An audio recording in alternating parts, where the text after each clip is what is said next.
Ya, ini yang mewakili Ketua DPD PAN, Bu Hajah Susi Narulita.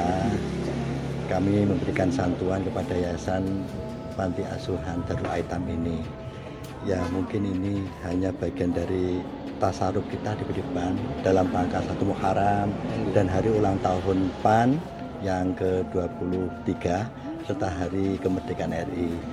Dan tidak hanya ini aja, tadi Bu Ketua juga mohon izin tidak bisa ke sini karena ada beberapa kegiatan juga kaitannya santunan di beberapa yayasan di Kabupaten Blitar. Sehingga saya disuruh mewakili untuk menyerahkan bantuan ini.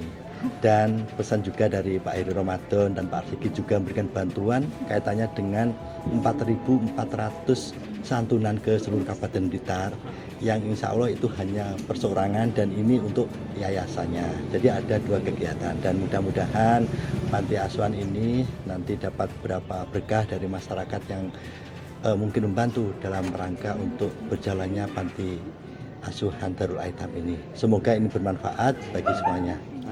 Terima kasih kami wakil dari pengurus Darul Aitam juga terima kasih, semoga barokah. Amin, amin ya rabbal alamin.